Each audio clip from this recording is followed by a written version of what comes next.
Hey, welcome back to another exciting episode of YOML, a year of magical learning. Today we're on book 113, 113. So it's a book that I have, I guess, on the fence about, but I'll let Chris introduce the book and we can talk about it. The book is called Let My People Go Surfing, The Education of a Reluctant Businessman by Yvon Chouinard, who is Yvon Chouinard is the legendary climber, businessman, environmentalist, and founder of Patagonia. This is the story of his life, the founding of Patagonia, how they do things differently, and how he imparts his values onto the business in general. We all picked this book together. Blake, I think you read this with us, didn't you? Yeah, it was a while ago, but Yeah, I feel like that was almost 2 years ago now that we all read Mhm. this one. I'll pause there because I know that we all had mixed feelings on the book itself. I mean, that's not the reflection. That doesn't really have much to do with the book, but I'd love to get your guys' thoughts on just the book in general. Would you recommend it, number one? I guess it depends on what you want. I mean, to me, if you want to learn how, I guess you could, but at the same time, I think it's the lessons you want to take away from it. And so, like I said, I've learned something from reading the book. I don't like the book because of the way that it's presented. And I can tell you more. We're talking about it in the book. We can talk about it. I don't know if I should tell people about the book. Blake, what's your thoughts? well, I remember that there wasn't much that stuck with me. I felt like it was pretty slow, pretty boring, and it's just kind of like I remember after reading it, I didn't feel like there were any great major takeaways or anything. I was kind of like, okay, that's what it is, what it is. And then I mean, I forgot honestly most of it. I just remember bits and pieces of it, but I told you, it didn't leave a big impression on me. Yeah, fair enough. I think we're all in the same camp here. I mean, this is a book that I personally would recommend on this journey. You know, it's funny. This is probably about the turning point of this journey, in my personal opinion, of when I just really stopped reading business books in general. Like, this was the nail in the coffin for me almost, where I was like, gosh, I don't want to learn what these people were trying to teach and the message they're getting across this. Because I was like, I want to, and we want to think differently about how we go through this whole entire process and how we think of clubbing and how we think of the culture that we're trying to build. Wasn't this a nickel recommendation? It was actually it was a book that he was like, I heard, Let My People Go Surfing was like a really, I mean, it is, to be fair, like it's a really highly rated, business book. I mean, this guy's a really famous, successful entrepreneur and eccentric personality, and a lot of people really enjoy it. Anyway, all right. Enough of the book review. That's not what the Year of Magical Learning is about. The Year of Magical Learning is about learning and what did we learn from this book and how do we apply it to our life. So I'm going to share my screen and we'll get to it. Reflection for the day is about the Seventh Generation Iroquois. And this is something that Drew and I know we hold near and dear to our heart. This is actually the Seventh Generation Iroquois meeting right now. We'll get to what that means in a second here, but the Year of Magical Learning came out of our Seventh Generation Iroquois meeting, and now it has usurped our Seventh Generation Iroquois meeting. This is what we focus on right now, to build out our values and to figure out, how we want Clubany to look 7 generations into the future. So on to the reflection in general. So Yvon Chouinard, so he started off, as you guys know, you guys read the book, he started off as the Patagonia. He liked being outdoors. He liked expressing his values and things that he really enjoyed, and that was being outside, rock climbing, doing stuff that he was passionate about, and being out in nature. Like, this is what he cared about. He saw a problem in his own little area to build some nicky-nacky things here and there to help his passions and rock climb better, and help his buddies and his meaningful relationships out there to help rock climb better as well, and started making equipment to help them all, and paid the bills, and he was able to continue to do what he did, and he was living a pretty balanced life. He was really enjoying it. Slowly but surely, as time went along, he started to get asked for more and ended up making more and more things, and then slowly but surely the scales tipped. I don't know when it happened, but slowly but surely, as the company grew, he founded a company and then started to get a lot of customers, and then he started to find out that he had to have customer service and hire employees, and this business kind of snowballed out of what originally was just him trying to help feed his own passions and values. Now the scales tipped, and he found himself in a situation where he was a failing businessman, failing nature enthusiast, and failing at all the things in his life. That was when Patagonia really shifted around in general. That was when they really put a pause on the business, and they all took a hard look in the mirror, and they all decided, hey, if we're going to run this business, let's run it the way that we want to run it and do it for the reasons why we care about. So that was when Patagonia really shifted and took off and turned to more of a value-based business. They said, hey, this is what we care about. This is how we're going to operate, and this is what we're going to do. Very similar to what we're trying to do here with Clubany in general. So once they finally made that strategic shift and really locked in on hammering away at their purpose and their values, that was when Patagonia took off. And out of that spun a lot of really innovative ideas of work-life integration. And they were pretty cutting edge for their time by expressing their values in general and some of the ideas that came out of that. One of those ideas that came out of it was something called the Seventh Generation Iroquois, which I didn't know at the time. This was something I learned from the book. That's the idea that was taken from the Iroquois tribe, where they have this philosophy where they always try to make every decision and think, how would this impact the welfare of 7 generations into the future if we make this decision today, right? So Patagonia formed the Seventh Generation Iroquois committee, and every decision that they made, they really filtered through that lens of, hey, this is what we care about. This is the world we want it to look like and the impact that we want to have in the future. So they would filter it through this 7th Generation committee. I thought that was a really innovative idea and really loved it. And we loved it so much that we actually turned it into our own 7th Generation committee meeting every single night. So after True and I met, we would meet every single night, and we were building this idea, and Clubany was slowly starting to take shape, and we were learning all this new stuff, and we were expressing and living our values. After we finished this book, somewhere along the way, that nightly meeting that True and I had, we got the great idea to call that our 7th Generation Iroquois meeting. So that was our meeting to talk about, like, what is Clubany? What are the values that we want to build here? What's the vision? What's the mission? What's the future that we want to, and the decisions that we want to build going forward? The big difference between what we're doing and what Patagonia is doing is we're doing this beginning with the end in mind from the start. They had a pivot midway through. Most businesses, I feel like, are that as well. I feel like they just start because something works, and then midway through, they either figure it out or they don't figure it out, or they make that shift or they don't make that shift, starting from the beginning of Clubany and this culture that we're trying to build with that 7th Generation Iroquois idea in mind, and always filtering everything that we do through that value framework. And it's been pretty powerful. I mean, this magical learning journey came out of that committee meeting, and that's what we're doing today. So personally, for me, the big lesson, summing it all up here, is that's the power of core values in a nutshell. They can give you the control and direction you need to build that sustainable universe. And if you always strive to filter your decisioning through that core values engine, I think you're going to be a success no matter what the outcome, even if it sucks. Even if it's a total disaster, you at least know you did what you said you care about, and that's a success in my mind. So I'll pause there. The question I can pose for you guys is, what would happen if you stopped reacting to the world around you, started using your core values to play offense instead, instead of like the Patagonia people where they were playing defense the whole time until they decided to say, hey, this is what we're going to do. How would that impact your life? So I'll pause there. Love to get your guys' thoughts. What are you cracking it first, Blake? What's that? Blake? I mean, I just think about a lot of the companies that I've worked for, and even like my parents have started their own business, and how maybe like why you originally they get into something and then kind of what it turns into. It becomes, very reaction, based on something that pops up in the moment, either a shiny object, trying to pivot because it sounds good in the moment, that might help them. And it just seems like a lot of people, it doesn't become enjoyable anymore. They make decisions thinking about, what might benefit them right now, and they aren't really thinking very far in the future. I mean, I'm sure we saw a lot of that where we worked, Chris, where there were a lot of pivots. It was like a squirrel. I mean, it's like the cartoon with it. He's like, squirrel, whoop, and I mean, it was every single day. It was like, what? We're going that way. And I've worked at another company where it's like, hey, this is the market we want to go after. And we kept telling them, this market, there's only so many people we can sell to. And after that ran out, all the salespeople were in a bad position, because then all of a sudden we pretty much saturated the market, and we hadn't planned and done any market research on other markets.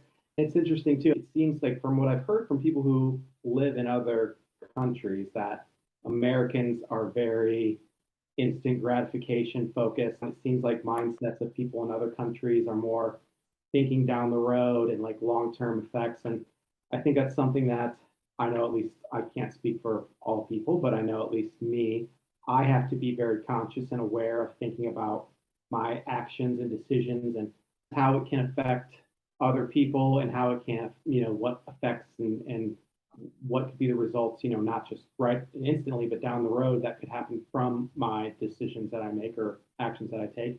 And I just have to be very conscious and aware to think sometimes a little bit further ahead about decisions that I make, actions that I take. And I think we need to think more like that. And I don't think most people do a very good job of that. I think people do an awful job. Or usually think about how it's going to benefit. This is what I want right now. This is how it's going to benefit me.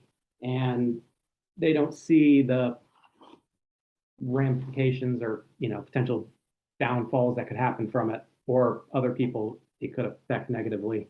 It's kind of like, this is what I want and this is what I want now. And they don't really think outside of what they want in that moment and how it could benefit them. And that's all they focus on. I mean, any business can fail. Like, let's just be honest with you. Any culture can fail. But what I know won't be a failure at the end of the day is if I'm doing stuff with you guys and we're having fun and we're doing what we're doing. I don't care if we just folded up shop tomorrow and said, hey, this just isn't working out or whatever. I know that I'm going to still keep fighting for living a balanced life in my life. And at the same time, I know that I had a really fun time doing this with you guys. So like, that's what Patagonia has. They have a whole culture built around this stuff now. They didn't before. Like before, there was no, I guess, kind of why behind it, right?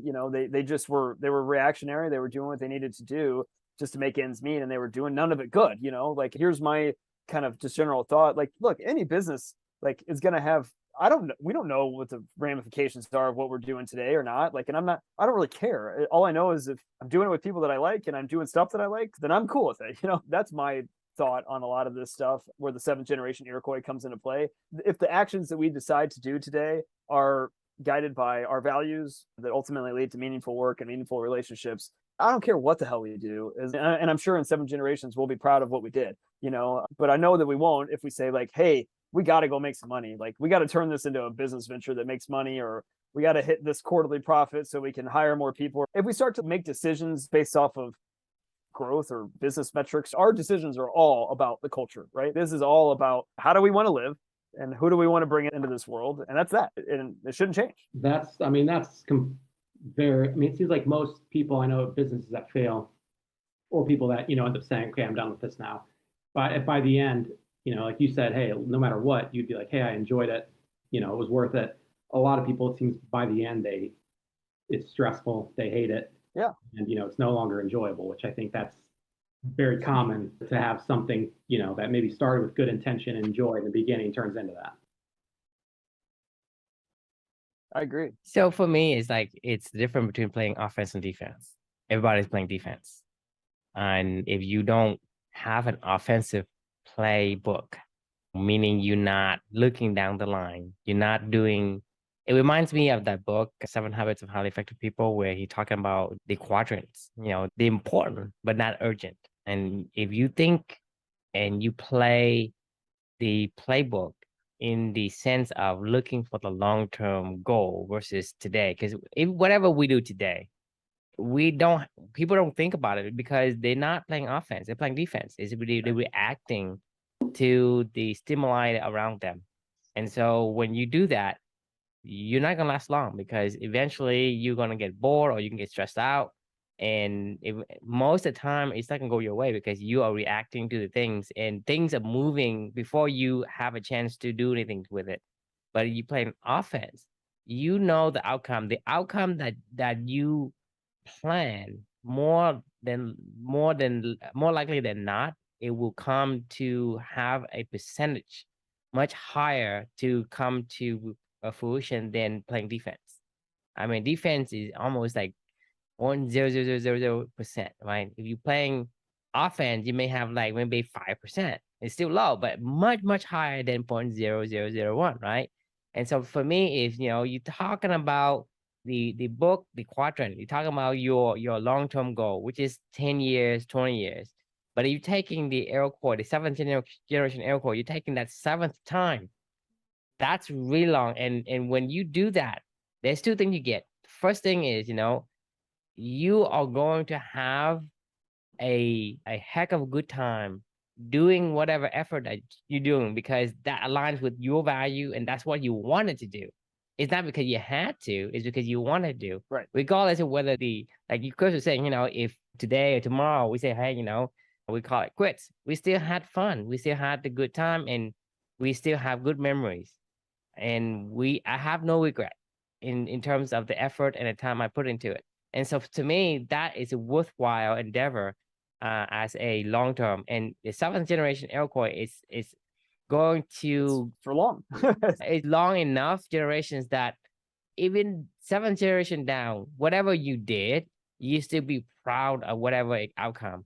A lot of time when you act in something, it's okay today, but then the next generations or next year, it's not what you really wanted. Therefore, you are struggling to hold it like a hot potato. versus something that you want to have and want to hold and keep. And so having the proaction of creating your own seventh generation, thinking about, okay, if I did this today, how would it impact the company or whatever, seventh generation down? And you do that, you're gonna have the best of both worlds, meaning that you're gonna enjoy and you're gonna get what you want. Because even if you don't get what you want, you still enjoy it because that you are aligning the action with something that it fulfills you. I think of two really important things. I agree with everything you just said. Obviously, this is what we do. I think of first and foremost this Year of Magic Learning journey. For forever, in perpetuity, we have documented what our values are, what's important to Clubbing. And then we talked about it. Like, this will be here forever, right? Like, this will never go away. And if anybody ever goes, how did you guys get to this? Well, here we go. You can follow along with this journey. We can use this content however we want to. At the same time, we're formulating our ideas even further and further as we go through this whole journey together. By the time we come out of this, it'll be just a start, but at least we know for sure what's important to this culture that we are trying to build, that is what we call Clubbing. And we know what we want to do going forward. And anybody it will never be a question where the intentions were. And if they don't align with it, then they don't align with it. Like, I don't care if that's not important to you. And the stuff and how we got to, we're documenting it all as we go of how we got to where we got to. And this is a seventh generation activity, right? Like, I can imagine 7 generations in the future when we're far removed, figuring out some way, shape, or form, like what did Chris and True think about this, and like why did this happen? Well, it's here. Like, this is where it came from, and this is why it's here. That's why this activity aligns to that idea, and vice versa. I'll give you another great example of, there's a reason why we're not doing the core values quest today. Journey mapping of this whole entire, it was getting way too complex and way too over the top, and we were like, well, we got to feed the, we got to have this much in the pipeline, and like, you know what I mean? Like, it was too much. Like, this is not what we want to do. It didn't align to what we were trying to accomplish here from, like, with that 7th generation Iroquois side of everything. So that was why we put a pause to it, and we still know what we want to do coming out of this whole entire thing. And we'll get to it in time, but that doesn't matter to us. I guess we're doing what we can do today to progress this culture. Where it goes into the future, like, I know that it feels safe and protected right now today, and some of the stuff that we were doing before, I don't think that aligned. I think it was getting too much. We were specifically trying to go recruit people to do certain things, like, that's not how this is supposed to work. It's supposed to be organic, and people that are enjoying what they're doing, and we're aligning to that and creating meaningful work and meaningful relationships. It just wouldn't last 7 generations. It just wouldn't. The activity we doing with the core values quest, it just doesn't align. It doesn't, it could not sustain for 7 generations. If we think about the year of magical learning, can we sustain that for 7 generations? Of course we can. The thing is, we get my kids in and your kids in, right, and then they're gonna do the same thing. They're gonna learn. Thing is, in life, if you don't learn, then what else is there? It's not like you can stop learning. So when we're doing the year of learning, right, the YOML episode, we're learning every day, right? That's something that for me, I don't see an end to it. And I can pass that on to my kids, and my kids to their kids, and their kids to their kids. And that can sustain 7 generations. So looking at that as a compass, right? We know that this is something that can be sustained 7 generations. The core values quest isn't yet. We need to maybe refine it in a way that could be, right, but at the first attempt, the first versions of the core values quest, it wasn't sustainable. It was a short-term thing. And that's why we pivot. We say, hey, it doesn't align. Right. For the 7th generation, it could not live that long. If we use that as a compass to map, basically use as a guide to go back to the middle, because what we tried is quest, and it wasn't aligning. We said, well, we need to stop. We can't continue to do, because we knew where the compass was. We knew where the point of reference was, and that helped us. Otherwise, we'd be spinning our heads around, wasting our time doing the core values quest, stressing out because we have no idea what we're doing. Right. We won't enjoy trying to coordinate and operate this core values quest. And that's the biggest thing that the Iroquois, 7th generation Iroquois, is giving us more clarity and directions, because we have this long path that any detraction from it is going to show. Yeah. Right. And so we don't waste. It's sustainable. I mean, it's not sustainable. Like doing No, we- stuff for, like Blake was saying, doing stuff out of necessity because you think that, like we don't know anything. We don't know where this is going. Like, like we cannot predict. Sure, you might have some short-term success. Like if you really try to impose your will onto something, you might have some short-term success. I mean, there's a lot of businesses that have short-term success and then they get sold or acquired or fold or whatever it may be. But there's very few cultures that survive 150 years, 100 years, 500 years, 1,000 years. I mean, there's like the rarefied air when you get into that seventh generation, cultures that are still around, that are functioning and growing and thriving. That's rare, right? I mean, like that's really, really rare. I mean, that would be something that started in the 1800s at this point in time and is still around today. So, I mean, you count those on your hands. The businesses that was started in 1800 and still here today. Right. I mean, it can't be more than 40 or 50, but I mean, it's not a lot. I think we can all feel safe to say that. So yeah, no, I mean, it's an interesting concept and it's something that, like, if you do it right and you leverage it right, I think everybody's happier along the way. True. Or even Blake. I mean, I know you did some of the stuff with us with the core values quest in terms of trying to operationalize a little bit and to be a mentor. It just wasn't sustainable to what we were trying to do. Blake, what was your thoughts on that? I mean, I think if it's something that someone is seeking, I think it can be a good thing. As it's sustainable, can it be repeated with guaranteed success every time? No. But I think there's a lot of benefit and value to it if someone is seeking or searching for something like that. Right. You're right. Can you build a business and try to? It's not something you can necessarily go out and try to sell to people. It's something almost someone has. We could, but that's not what we're trying to do. I mean, there's a lot of people that try to sell personal growth and development journeys. That wasn't what our goal was. That had nothing to do with what building a culture was about. And that was it became like this operation around a small portion of what we were trying to do. What you and I did, and Drew and you and I, all three of us did together with your journey, that was totally organic. That was people trying to explore. That was the seventh generation activity. Like when it was just picking up random people off of Upwork and throwing them in just to feed a pipeline number and trying to build operations around it and forcing that. Then that was us trying to force our will onto something, and that's not sustainable. Yeah, and the key word is forcing it because it's one of those things where it has to align because the person that comes into a company, they have to want it and they have to be initiated by themselves. Hey, I want to learn, I want to be better, and this is a way for me to do that, and that can be sustainable. It's about trying that person to have his own motivations without forcing it. Yes, you can say, well, I can be a guy for you, and then you have to be a guy for someone else, and you are making that person doing something they may not want. But if a person wants to teach and a person wants to learn, it's a natural connections, and to me, that is sustainable.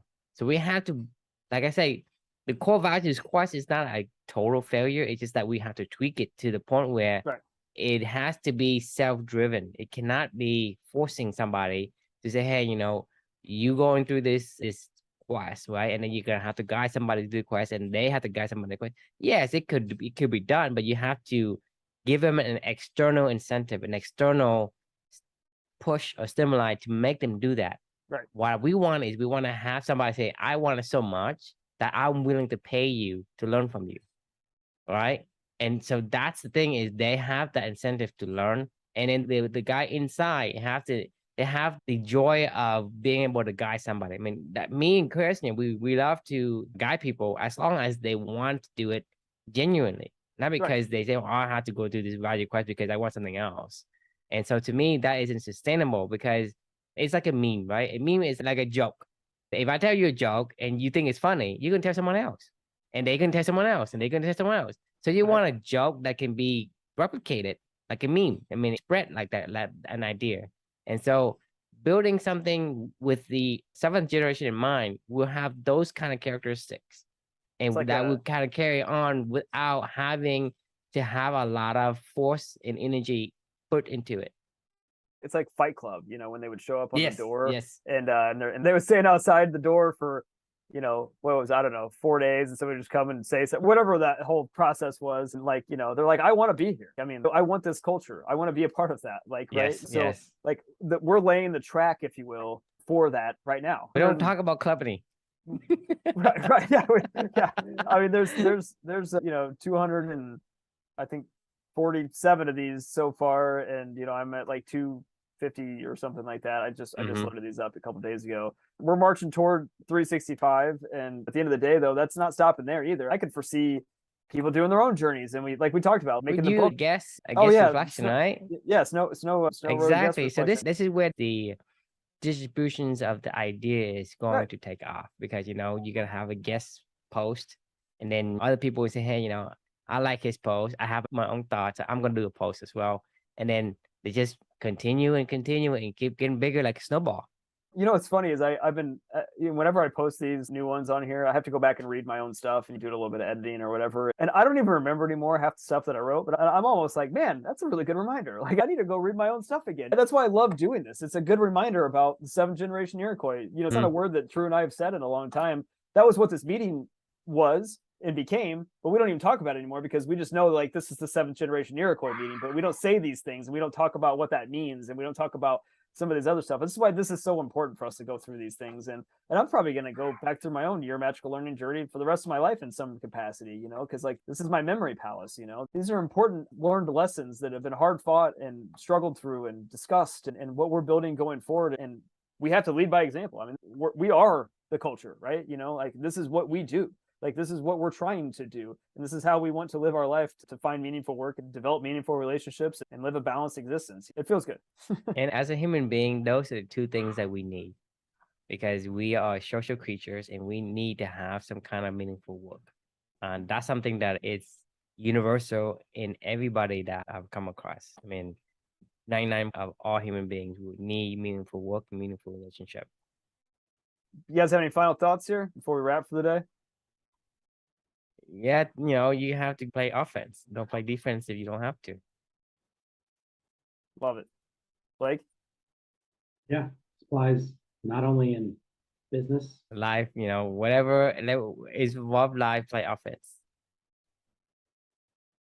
Couldn't agree more. I mean, if it doesn't fit, stop doing it. I mean, that's why I love football. Okay, if it doesn't work, try a different play. Right. What you care about doesn't go away. Exactly. Our goal is still to learn something every day. There could be 500 bajillion things that we do together as a clubany that expresses that value. It doesn't have to be this. It could be whatever, but it could also be an infinite number of other ways to express that. So if you hit a dead end and you're not doing that, then stop it. And if you've run your course through whatever you're trying to do, then I look at my wife right now and I love her to death, but she's struggling, because she just started a charter school. She's also doing 2 jobs because she's teaching right now because they're so growing enrollment and she needs to step into the classroom, but she's also trying to start, it's a startup basically. I mean, she's struggling to find time to exercise, to do other stuff she likes to do. And I need to step up and help her because she matters to me and she's important to me. But at the same time, these are the activities that you want to almost take a pause back. If we're talking about what we're talking about right now, it's like,